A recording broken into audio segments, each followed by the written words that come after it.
Söze başladım bismillah. Məni bilən bilir vallah.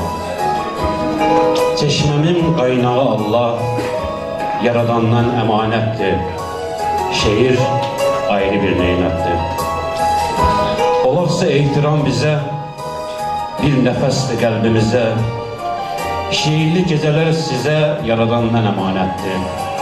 Şeir ayrı bir neymətdir. Sözüm mü var? Buyur canım. Mələklərdir dört bir yanım.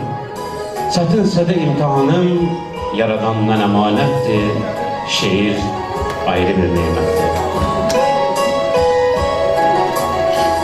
Şeir övlad, şair bəli.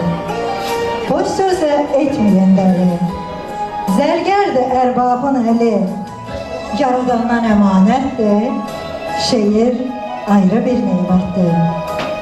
Anlayana bir hikmətdir. Şeir sözlə cəsarətdir. Ehtişamdır, əzamətdir. Yaradandan əmanətdir. Şeir ayrı bir neymətdir.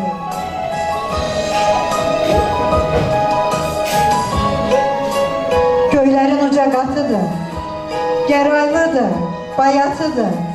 Hər xalqın öz ovqatıdır. Yaradandan əmanətdir. Şeir ayrı bir neymətdir. Yeri gəlsə xəncərdir. Həm Koroğlu, həm Həzərdir. Bu cür baxın kim becərdi? Yaradandan əmanətdir. Şeir ayrı bir neymətdir. Şirindir, fərhaddır şeir. Sevgilərə daddır şeir. Ucalanındadır şeir. Yaradandan əmanətdir. Şeir ayrı bir neymətdir. İncə işlər narın, rəqs edişi göydə qarın. Təslifidir Xudayarın. Yaradandan əmanətdir. Şeir ayrı bir neymətdir. Xalqa özəl nəzakəti, vurğun Süleyman sənəti, müşfiqin öz məharəti, yaradandan əmanətdir. Şeir ayrı bir neymətdir. Seyid Əzim Şirvanidir, Füzulidir, Nəsimidir, Yunus Şeyx Nizamidir, yaradandan əmanətdir. Şeir ayrı bir neymətdir. Yaxşı yamanlıdır həyat, naşı yandur, etmə bərbad. Hər adam olmur ki ustad, yaradandan əmanətdir. Şeir ayrı bir neymətdir.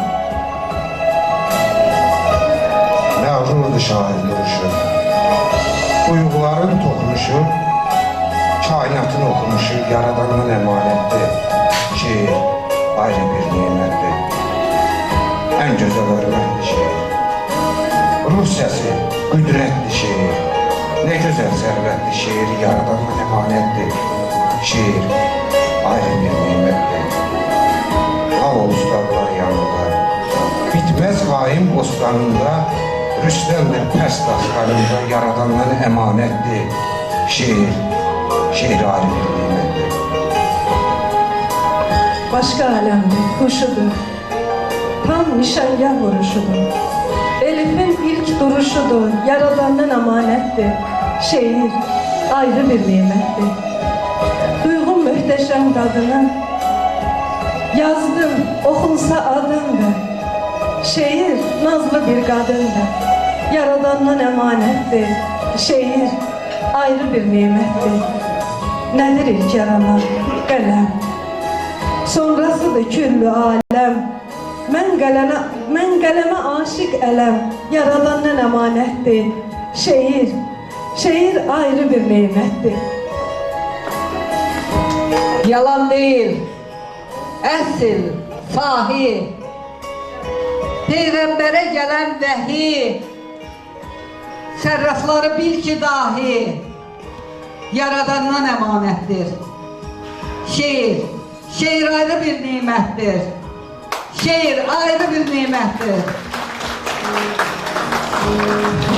Əhsən Xəyal xanım, doğrudan da heç kəs bu səfkidə bu cür şeir yazmamışdı həqiqətən.